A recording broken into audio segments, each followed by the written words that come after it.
Hello friends, welcome to my channel historical discovery. मैं हूं माधव मल्होत्रा और आज जानेंगे हम भारत के 3 अनसुलझे सबसे बड़े रहस्य। तो आइए शुरू करते हैं पहले रहस्य से। महाभारत के अश्वत्थामा याद हैं आपको? कहा जाता है कि अश्वत्थामा का वजूद आज भी है। दरअसल पौराणिक मान्यताओं के अनुसार अपने पिता की मृत्यु का बदला लेने निकले अश्वत्थामा को उनकी एक चूक भारी पड़ी और भगवान श्री कृष्ण ने उन्हें युगों युगों तक भटकने का श्राप दे दिया।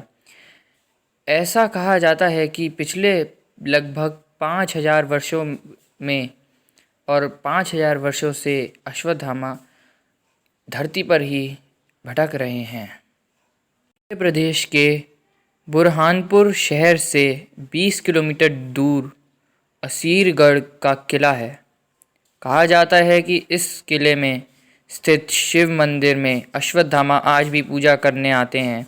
स्थानीय निवासी अश्वत्थामा से जुड़ी कई कहानियाँ सुनाते हैं। वे बताते हैं कि अश्वत्थामा को जिसने भी देखा उसकी मानसिक स्थिति हमेशा के लिए खराब हो गई। इसके अलावा कहा जाता है कि अश्वत्थामा पूजा से पहले किले में स्थित तालाब में नहाते भी हैं। कानपुर के अलावा मप्र के ही जलपपुर शहर के गौरी घाट नर्मदा नदी के किनारे भी अश्वत्थामा के भटकने का उल्लेख मिलता है। स्थानीय निवासियों के अनुसार कभी कभी वे अपने मस्तक के घाव से बहते खून को रोकने के लिए हल्दी और तेल की मांग भी करते हैं। इस संबंध में हालांकि स्पष्ट और प्रामाणिक आज तक कुछ नहीं मिल पाया, लेकिन क्या करें, कहानियों में और अन्य पौराणिक कथाओं में इसका वर्णन किया जाता है। तो लोगों का यही मानना है कि अश्वत्थामा का वंश या अश्वत्थामा खुद आज भी इस धरती पर हैं और अपनी वो अपनी मुक्ति के लिए आज भी भगवान शंकर की पूजा करते हैं ताकि वो उनसे खुश होकर उन्हें मुक्ति प्रदान करे। पर वास्तविक सच क्या है, यह कोई नहीं जानता।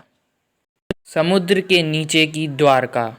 भगवान श्री कृष्ण की बनाई हुई द्वारका गुजरात के तट पर स्थित है।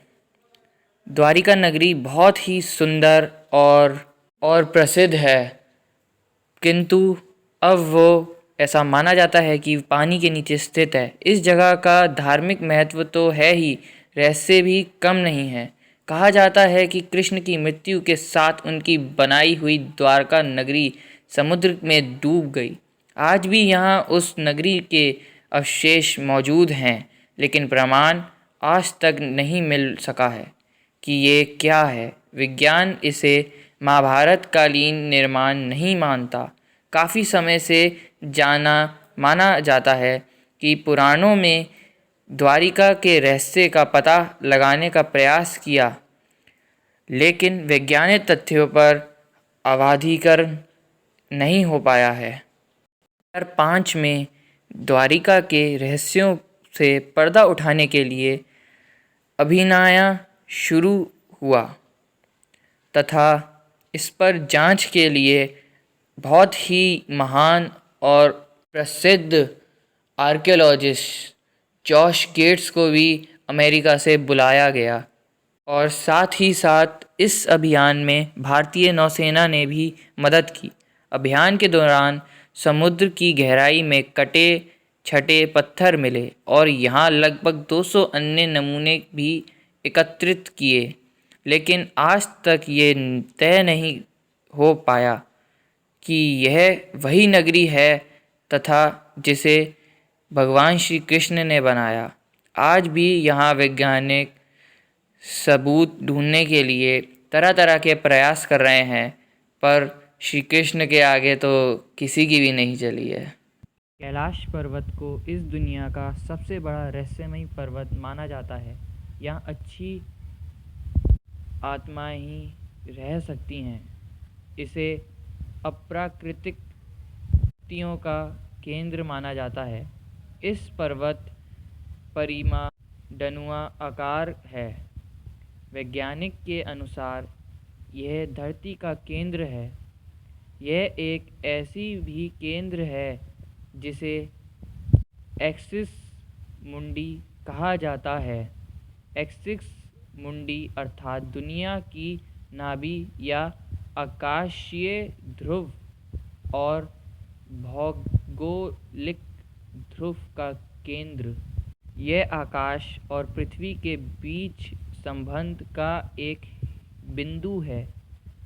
यहाँ रशिया के वैज्ञानिकों की ये रिपोर्ट यूए नेशनलिस्ट वैज्ञानिक मैगजीन में 2004 के जनवरी अंक में प्रकाशित हुई थी।